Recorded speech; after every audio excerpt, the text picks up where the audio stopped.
हमेशा कहता रहा हूं कि लालू प्रसाद यादव जी के सम्मान और उनकी भावना आंख ना हो, और मेरे दिल की गहराई से मेरी इच्छा है मीसा जी और रोहिणी जी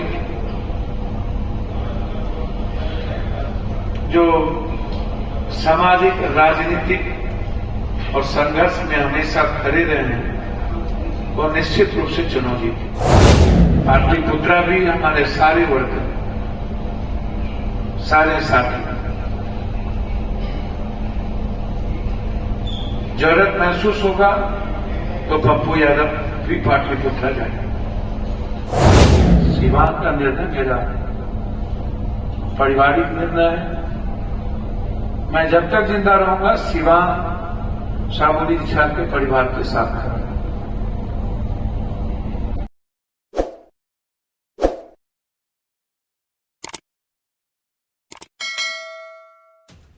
प्रधानमंत्री नरेंद्र मोदी और एनडीए की इस बार लोकसभा चुनाव में भीषण हार तय है। जनता के बीच इस बार उनकी कोई वेब नहीं है। राहुल गांधी 4 लाख से अधिक मतों से चुनाव जीतकर प्रधानमंत्री पद के लिए सबसे मजबूत दावेदार होंगे।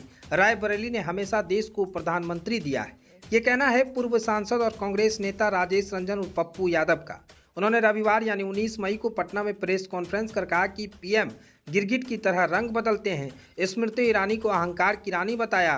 पप्पू यादव ने कहा कि मैंने रायबरेली और अमेठी के कई गांवों का दौरा किया है। अपने अनुभव से बता रहा हूं कि देश की जनता ने उन्हें नकार दिया है। पीएम गिरगिट की तरह रंग बदलते हैं। उनको राम पर भरोसा था। पहले उन्हें हनुमान जी ने कर्नाटक में हराया, वैसे ही इस बार राम जी देश में हराएंगे। पीएम पर कोई विश्वास नहीं कर रहा है। फिर से अगर कोई नया खेल या नई चाल नहीं चली तो उनका जाना तय है।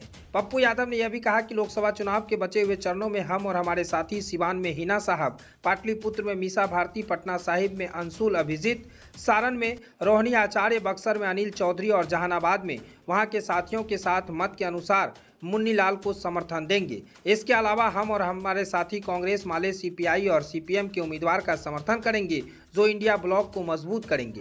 हालांकि पप्पू यादव ने यह भी कहा कि आरजेडी के उम्मीदवार आम लोगों के साथ संपर्क में नहीं है।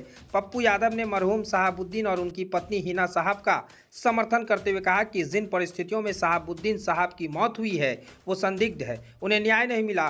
उन्होंने आरजेडी का नाम लिए बिना कहा कि अपनों ने भी न्याय की लड़ाई नहीं लड़ी। वे पहले ऐसे आदमी थे जिन्हें अंतिम मिट्टी भी नहीं मिली, इसलिए सिवान की जनता हिना साहब को वोट करे। पप्पू ने कहा कि सिवान के सारे नेता और बिहार के सभी साथी वहां जाकर शहाबुद्दीन साहब के लिए न्याय को जिताएंगे। मेरी जरूरत हुई तो हम भी जाएंगे। सिवान का निर्णय पारिवारिक है। जब तक जिंदा हूं शहाबुद्दीन साहब के परिवार के साथ खड़ा रहूंगा, ये मेरा व्यक्तिगत निर्णय है। आगे पप्पू यादव प्रेस कॉन्फ्रेंस के दौरान क्या कुछ कह रहे हैं वो आप सुनिए। और छपरा के भी मेरे 3 बार मुखिया रहे अध्यक्ष दिलीप राय जी, मंटू जी, सभी लोग यहाँ मौजूद हैं। मैं हमेशा कहता रहा हूं कि लालू प्रसाद यादव जी के सम्मान और उनकी भावना आंख ना हो, और मेरे दिल की गहराई से मेरी इच्छा है मीसा जी और रोहिणी जी जो सामाजिक, राजनीतिक और संघर्ष में हमेशा खड़े रहे हैं, वो निश्चित रूप से चुनाव जीते।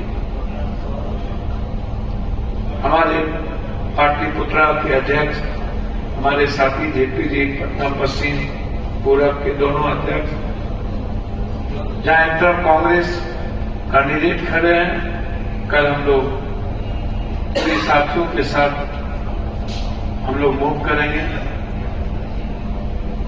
पाटलिपुत्रा भी हमारे सारे वर्ग, सारे साथी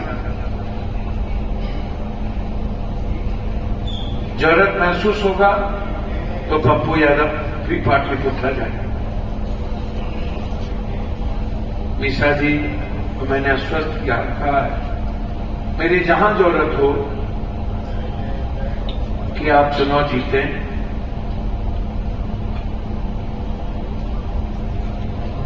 तन, मन, धन सभी चीज से मैं आपके साथ। हमारे साथी सत्येंद्र पासवान जी के नेतृत्व में वहां हैं, और हमारे जिलाध्यक्ष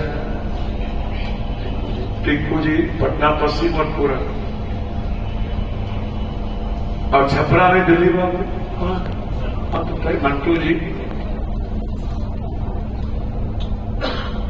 और सिवान के साथ ही कहा कुछ ही सब एक बार उठ जाए मुखिया जी अध्यक्ष जी सभी लोग सारे मुखिया जिला परिषद बैठ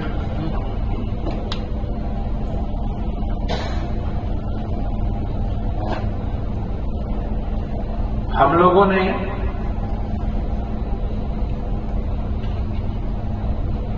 इंडिया कैंप ना जीते इसके लिए ये निर्णय सिवान का निर्णय मेरा पारिवारिक निर्णय है। मैं जब तक जिंदा रहूंगा सिवान शामुनी जी साहब के परिवार के साथ खड़ा है। ये मेरी व्यक्तिगत राय है। मैं